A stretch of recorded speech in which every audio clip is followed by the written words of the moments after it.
करते हैं जब मैग्मा सारी रुकावटें तोड़कर लावा के रूप में सतह पर आ जाता है, तब क्या होता है?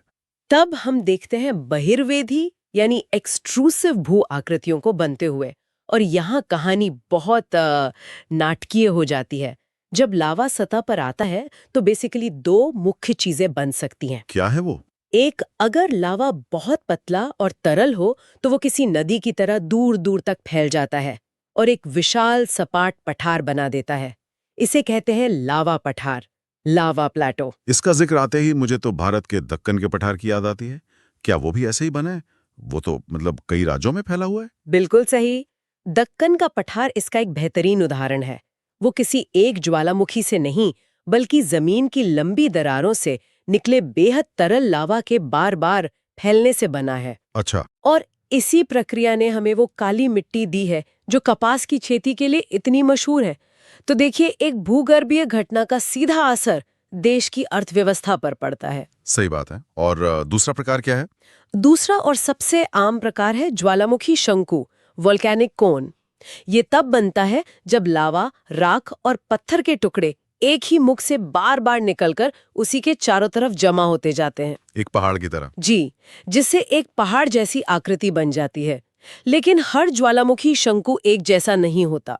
उसका आकार और उसका स्वभाव इस बात पर निर्भर करता है कि उससे निकलने वाला लावा कैसा है, पतला और शांत या गाढ़ा और विस्फोटक। और मुझे लगता है कि यहीं पर आकर ये विषय प्रारंभिक परीक्षा के लिए बहुत महत्वपूर्ण हो जाता है। जी लावा के प्रकारों के बीच का अंतर जी। ये अक्सर एमसीक्यूज का आधार बनता है। हाँ, बिल्कुल। तो एक लावा शांत और दूसरा विस्फोटक क्यों होता है? मतलब इनके रसायन में ऐसा क्या फर्क है? इसका पूरा खेल सिलिका की मात्रा का है। सिलिका मतलब रेत का मुख्य घटक, और ये लावा को गाढ़ा और चिपचिपा बनाता है। अच्छा।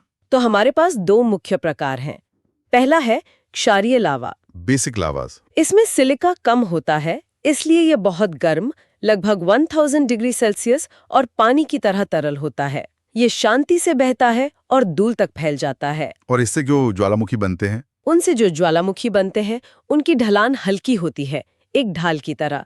इसीलिए उन्हें शील ज्वालामुखी, शील वोल्केनोस कहते हैं। हवाई के मौना लोआ और किलाउआ इसके क्लासिक उदाहरण हैं। ठीक है। तो कम सिलिका मतलब पतला लावा और शांत विस्फोट। तो फिर इसका उल्टा मतलब अम्लीय लावा, वो जरूर विस्फोटक होगा। एकदम सही। अम्लीय लावा, एसिड लावाज में सिलिका बहुत ज्यादा होता है। ये इसे शहद से भी ज्यादा गाढ़ा और चिपचिपा बना देता है। शहद से भी ज्यादा? जी, ये आसानी से बह नहीं पाता और ज्वालामुखी के मुंह पर ही जमने लगता है, जिससे गैसें अंदर ही फंस जाती हैं। दबाव बढ़ता जाता है और फिर एक जबरदस्त धमाका होता है। बाप रे। इस विस्फोटक उद्गार से लावा, राख और चट्टानों के टुकड़े आसमान में कई किलोमीटर ऊपर तक चले जाते हैं। इससे जो शंकु बनते हैं वे खड़ी ढलान वाले होते हैं, जिन्हें मिश्रित शंकु या कॉम्पोजिट कोन्स कहते हैं। इसका कोई भयानक उदाहरण है क्या इतिहास में? बिल्कुल है। 1902 में कैरिबियन द्वीप मार्टिनिक पर माउंट पिली का विस्फोट एक भयानक केस स्टडी है। वहां लावा इतना गाढ़ा था कि उसने ज्वालामुखी के मुंह पर एक प्लग बना दिया। तो फिर?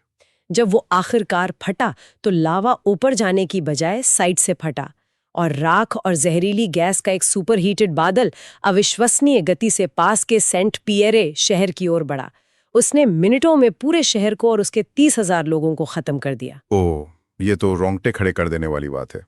ये समझना वाकई जरूरी है कि लावा की केमिस्ट्री कैसे जीवन और मृत्यु का सवाल बन सकती है। जी। अब अगर हम इन